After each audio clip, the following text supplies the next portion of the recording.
Alright mga kapatid, kakapasok lang, grabe ang nangyari sa Kongreso na bulabog ng Senado. 12 billion pesos ni Tamba na bisto na. Yan ang title mga kapatid, binasa lang natin. O, ayan, ha. Mula kay Pinas News Insider, itong source ng balitang panonoorin natin. Bibigyan natin ng reaction video and commentary. Samahan lang ninyo ako mga kapatid. Pero bago yan, huwag mong kalimutan, mag-subscribe dito kay Pinas News Insider. At kung bago ka pa lamang dito sa ating YouTube channel, at trip mo yung mga ganitong klaseng commentary, reaction video sa mga balita, mga issue na pinag-uusapan ngayon sa mundo ng politika, Pilipinas, mga kapatid, huwag mong kalimutan mag-subscribe. Click mo na rin ang notification bell para ma-notify ka whenever na may mga bago tayong reaction video na tulad nito. So wag na natin patagalin pa. Total, wala na rin naman tayong hinihintay na. Panoorin na natin to mga tol. Ang balita ngayon, viral ngayon sa mundo ng social media. Ang di umano'y balita, Kamara at Senado tila nagkalaglaga na dahil sa di umano'y hindi pagsang-ayon ng Senado sa pondong hinihingi ng Kongreso. Totoo kaya ito mga kababayan? Medyo alamin. Pero bago ang lahat, medyo matunog talaga Kongreso ngayon. Itong mga nakaraan mga tol, no? Kapag usapang mga budget, usapang issue mga tol, di ba naging matunog talaga Kongreso ngayon. Kung bago ka pa lamang sa aming channel, ay please huwag kalimutang i-like ang video at mag-subscribe at i-click ang notification bell para mas maging updated pa kayo lalo sa lahat pa ng bagong video na i-upload namin. At ito na nga mga kababayan, sa patuloy na hearing ng Kongreso ng House Legislative Franchise Committee sa prangkisa ng SMNI na tila naging mainit sa mata ng taong bayan, lalo na sa pagkakulong ni Ka Eric at Dr. Badoy na kanila rin namang pinalaya dahil sa kanilang humanitarian reason. Kaya ngayon, tila inuula ng samut-saring kontrobersiya ang Kongreso at isa na nga dito ay ang kanilang usapin sa budget dahil tila nilaglag ng Senado ang Kamara dahil sa hindi pagpabor ni Senator Coco Pimentel sa pagpasa ng pondo nito sa Senado. Matapos tanungin ng Senador ang 12.5 billion pesos na tinaas ng pondo ng House of Representatives for 2024 budget at 450 billion pesos na ilalaan nila sa program appropriation. Ngunit pagpapaliwanag ni Senator Sonny Anggan. So tinaas mga kapatid, no? Ibig sabihin may budget na talaga, yung budget last year, ngayon 2024 ay dinagdagan pa ng 12 plus billion. Tapos meron daw 400 million ba na unprogrammed mga kapatid o 400 billion unprogrammed mga kapatid. No, ibig sabihin wala pang pinaglalaanan, no. Kung iisipin mo mga tol, may pera talaga ang Pilipinas no. Hindi talaga tayo as in mahirap o naghihirap na bansa no. May mga budget silang pinagkukunan at kaya nga nakakapagbigay sila eto budget natin kasi alam nilang may pagkukunan sila mga tol no. Pero eto no, bakit wala pa tayong naririnig masyadong budget tungkol sa pagpapatayo ng ating mga mga military base o ito ba'y sinisikreto para hindi malaman agad-agad? Pero alam nyo mga tol no, kung meron man isa sa dapat nating budgetan o dapat paglaanan ng pera ng gobyerno is yung usaping natin no, pangseguridad, usapin na para sa ating bansa, hindi sa kung ano-ano bagay lamang napupunta no. So tuloy natin to. Ang laki ng pera, nakakalulay mga pera pinag-uusapan nila.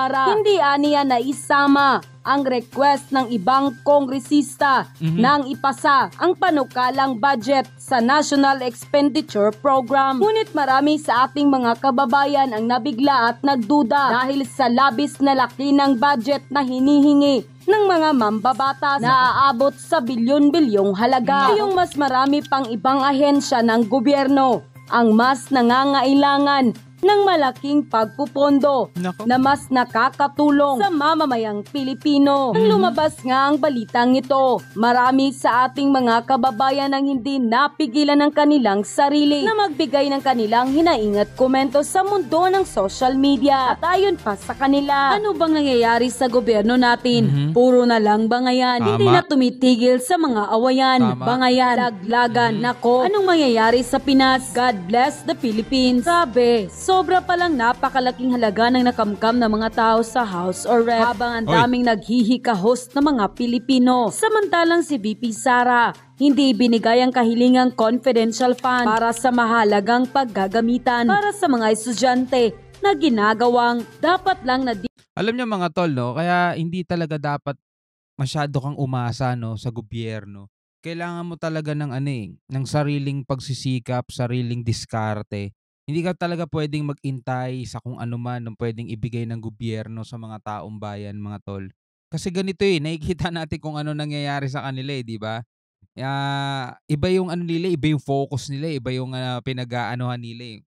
Alam mo yung pinag-uusapan nila diyan, iba yung gusto nilang harapin muna bago yung totoong mga problema. Kaya kung isa kang mamamayan mga tol, kung aasa ka lang talaga sa gobyerno, aasa ka sa mga tulong, aasa ka sa kung ano-anong bagay na benepisyo na ibibigay ng gobyerno, walang mangyayari talaga sa'yo, di ba? Na puro ka lang masasaktan ka lang, kumbaga ganun. Maaasa ka lang sa wala. Napakalaki ng budget na pinag-uusapan nila na kung titignan mo nakakalula 'no. Sabi nga nito, ang daming naghihirap na mga Pilipino. Oo, marami talagang naghihirap mga tol, pero yung mga mahihirap na Pilipino, maraming mga mayayaman ngayon na dati rin silang kabilang dun sa lugar na mahihirap. Pero dahil hindi sila umasa masyado sa gobyerno, nagsikap sila sa sarili nila, hindi sila nag-intay ng trabaho, ganyan-ganyan. Dumiskarte talaga sila mga tol. Yung iba nag-online selling, yung iba talagang nagsikap sila ng husto para mapaunlad nila yung maliit nilang negosyo. Yun ang naging daan sa kanila para umasenso sa buhay. Pero kung iaasa ka lang talaga 'no sa ano ng gobyerno, wala Makikita mo sila yayaman na nila, nag-aaway-away pa sila Bilyunan ng 'pag nag-uusapan diyan napakahirap ngang kumita ng milyon. Ito bilyunan yung usapan 'di ba?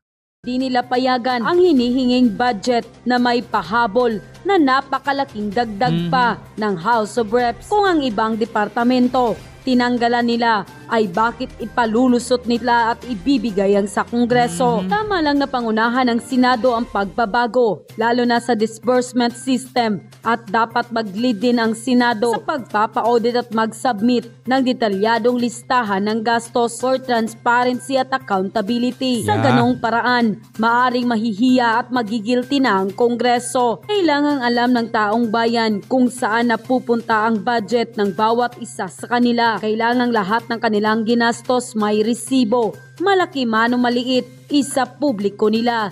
Kaya pag ang usapan ibalik ang death penalty tapos parurusahan kasama na yung graft and corruption. Ang daming tutol dyan.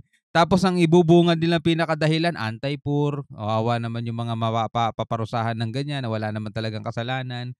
Alam mo yun, ipinambubungad nila, ipinanghaharang nila yung mga ganong usapin. Well, totoo naman, sa totoo lang kasi hindi maganda yung justice system natin dito sa Pilipinas. Pero kasi kung mayroong tayong death penalty tapos ang matatamaan yung kasama yung graft and corruption, nako, mauubos ang ano natin dito. Mauubos ang mga ano natin dito, ay nako. Katapos ng taon kung may natira, ibalik sa treasurer. Kawawa ang mamamayang Pilipino. Bayad ng tapos ganyan kayo. Hindi kayo naglilingkod sa bayan, kundi nagpapayaman. Kawawa talagang mahihirap. Unquote. Ang nasa kamera, lalo na ang leader ng kamera, kung ano-ano na ang mga pinaggagawa at pinapakalat. Alam naman natin mga lords na pag natupad yung charter change, ang isa sa epekto niyan is mapahaba, mapatagal, no? Ang term nila, 'di ba? Mapahaba, kumbaga, no, yung ang kanilang posisyon sa gobyerno. 'Di ba? Grabe mga lords, no? Instead na i-maximize nila ang kanilang posisyon, 'di ba? Lalo na yung leader ng kamera. Instead mag-focus sila na gumawa ng mga batas, 'di ba, para sa mga benepisyo, 'di ba, ng mga Pilipino. Ang iniisip nila kung papaano sila magtatagal sa pwesto. Grabe. 'Di ba? Grabe. Kayo mga tol, kung kayo tatanungin, pabor ba kayo dun sa charter change, chacha, yung pagbabago ng constitution natin mga tol? Ako tatanungin napakakulang kasi talaga para sa isang presidente ang 6 years. Kung gagawin nilang kung mababago na mas mapapahaba ang term ng isang president, meron yung good and bad side, no? Bad kung ang mauupo is walang kwenta tapos hahaba yung term niya, ay grabe. Talagang maghihirap ang Pilipinas nun. Good! Good naman yan kung isang matinong presidente o matinong na nunungkulan nakaupo sa pwesto, mapapahaba yung termino niya. Good yan mga tol.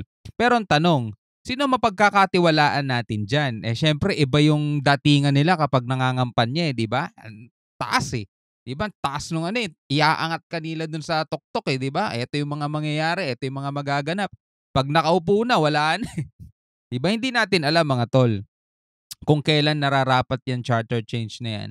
Kung ngayon ba o sa susunod na mga panahon pa. Pero kung kayo tatanungin, pabor ba kayo o hindi? No? Comment kayo sa baba.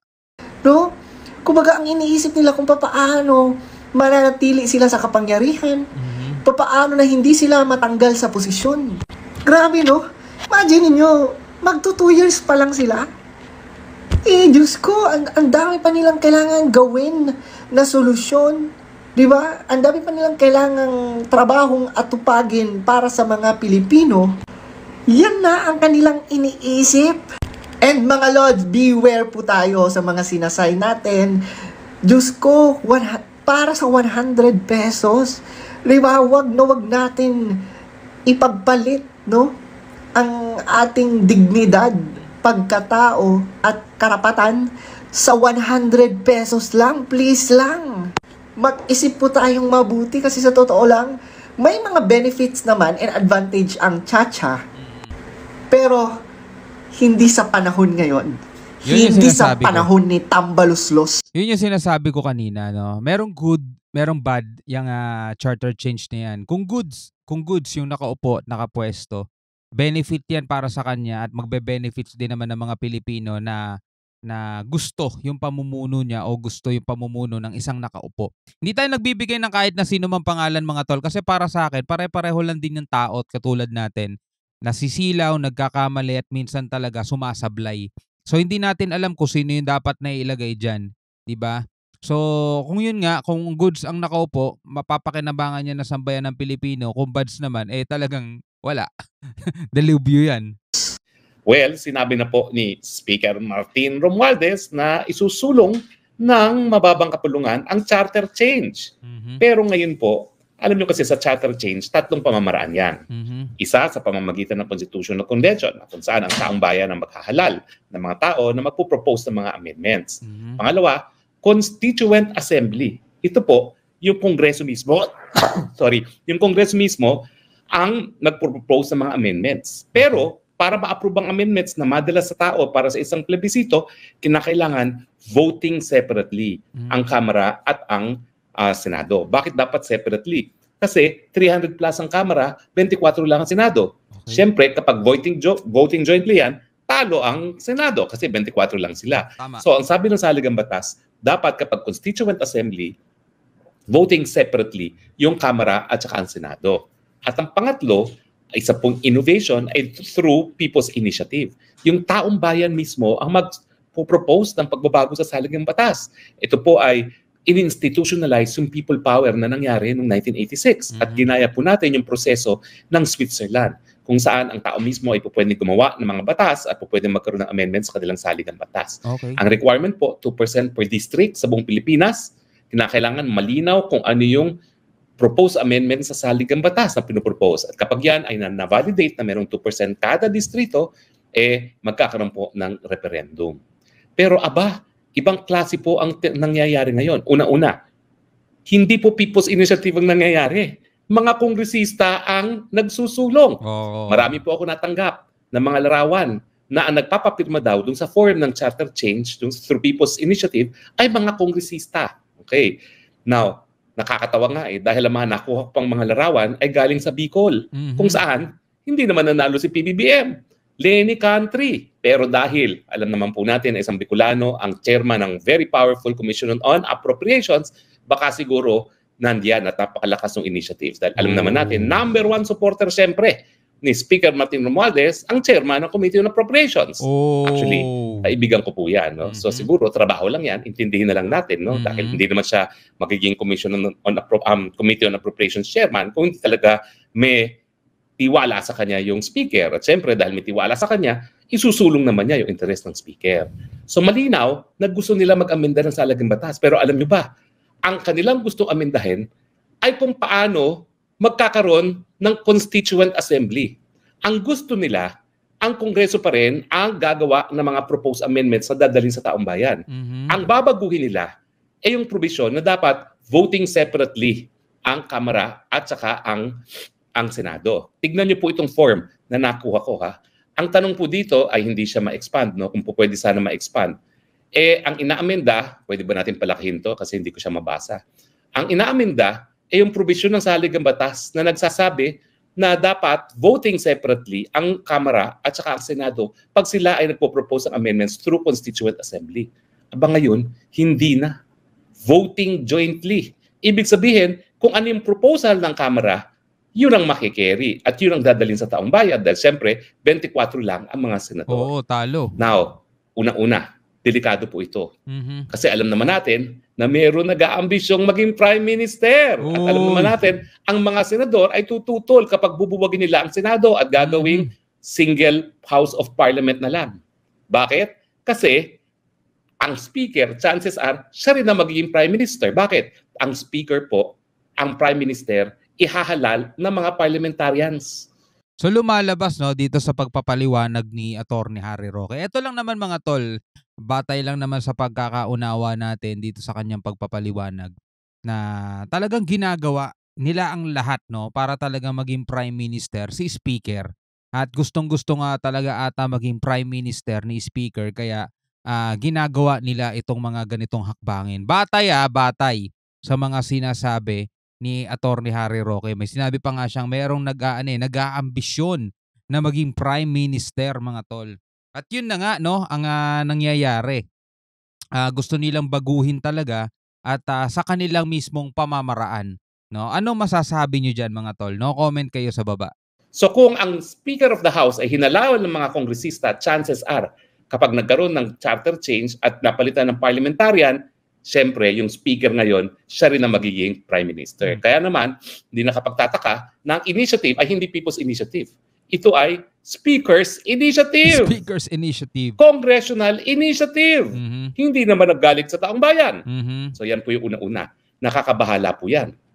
Dahil pag yan ay naaprubahan, abay, kung anong gusto ng Kamara, yun ang masusunod. Magiging inutil ang mga senador pagdating sa mga dapat na isumiti sa taong bayan kung paano maamendahan ang Saligang Batas. So mas magiging makapangyarihan na pala sila ngayon, no? Kaysa sa Senado, mga tol. Pero mas nakakabahala pa yung pamamaraan na isinusulong nila itong Pirma Part 2. Unprecedented. Unang-una, mukhang ito nga po ay initiative ng Kongreso at sila pong makikinabang nito. Kasi kapag voting jointly na, kung anong gusto ng Kongreso, yun ang dadalhin sa taong bayan. Pangalawa, bakit nga naging speakers o congressional initiative ito?